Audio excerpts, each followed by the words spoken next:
भ्रम फैलाने की साजिश रची गई। डॉक्टर भीमराव अंबेडकर का भारत के विकास में जितना योगदान रहा है उतना शायद ही किसी और राजनेता का रहा हो।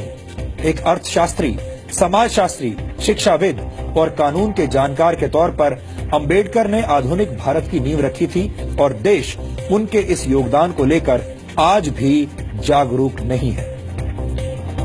आपको बता दें कि डॉक्टर अंबेडकर संविधान की प्रारूप समिति के अध्यक्ष थे।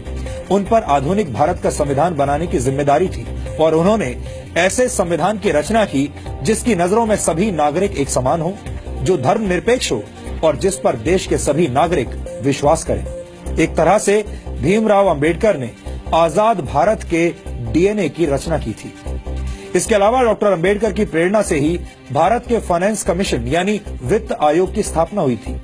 डॉक्टर अंबेडकर के आइडियाज से ही भारत के केंद्रीय बैंक की स्थापना हुई, जिसे आज हम रिजर्व बैंक ऑफ इंडिया के नाम से जानते हैं। दामोदर घाटी परियोजना, हीराकुंड परियोजना और सोन नदी परियोजना को स्थापित करने में डॉक्टर अंबेडकर ने बड़ी भूमिका निभाई थी। भारत में एम्प्लॉयमेंट एक्सचेंजेस की स्थापना भी डॉक्टर अंबेडकर के विचारों की वजह से ही हुई थी। भारत में पानी और बिजली के ग्रिड सिस्टम की स्थापना में भी डॉक्टर अंबेडकर का अहम योगदान माना जाता है। भारत को एक स्वतंत्र चुनाव आयोग भी डॉक्टर भीमराव अंबेडकर की ही देन है। ये वो योगदान है जिन्हें आजादी के बाद की तमाम सरकारों ने हमेशा ही अनदेखा किया है। यानी योजनाएं और विचार अंबेडकर के थे, लेकिन उनका श्रेय दूसरे नेताओं ने लूटा। यहाँ हम आपको भारत के पहले प्रधानमंत्री पंडित जवाहरलाल नेहरू और डॉक्टर भीमराव अंबेडकर के बीच चले राजनीतिक शीत युद्ध यानी पॉलिटिकल कोल्ड वॉर के कुछ उदाहरण भी बताना चाहते हैं। डॉक्टर अंबेडकर जवाहरलाल नेहरू की सरकार में प्लानिंग का मंत्रालय चाहते थे, लेकिन नेहरू ने अंबेडकर को सिर्फ कानून मंत्रालय दिया, प्लानिंग मंत्रालय नहीं दिया। डॉक्टर अंबेडकर विदेश और रक्षा मामलों की समितियों में सदस्यता चाहते थे, लेकिन नेहरू सरकार ने डॉक्टर अंबेडकर को ऐसी किसी भी समिति का सदस्य नहीं बनाया। डॉक्टर अंबेडकर नेहरू सरकार की विदेश नीति से असहमत थे।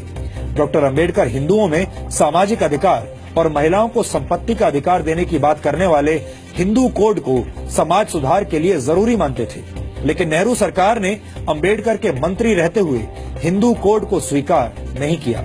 यहाँ तक कि डॉक्टर अंबेडकर को भारत रत्न सम्मान देने के लिए भी कोई पहल नहीं की गई।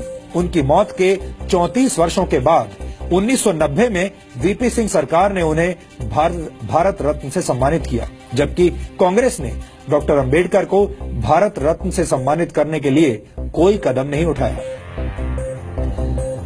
अब आप समझ गए होंगे कि बाबा साहेब डॉक्टर भीमराव अंबेडकर से जुड़ी तमाम सच्चाइयों को हमसे और आपसे कैसे दूर रखा गया है। इन सच्चाइयों को जानना और समझना आधुनिक भारत के निर्माण के लिए बहुत जरूरी है। डॉक्टर अंबेडकर को जातियों की सीमा में बांधना और उन्हें सिर्फ दलितों के मसीहा के तौर पर पेश किया जाना उनके साथ बहुत बड़ा अन्याय होगा। इसीलिए आज हम डॉक्टर अंबेडकर के मूल विचारों को आपके लिए डिकोड कर रहे हैं।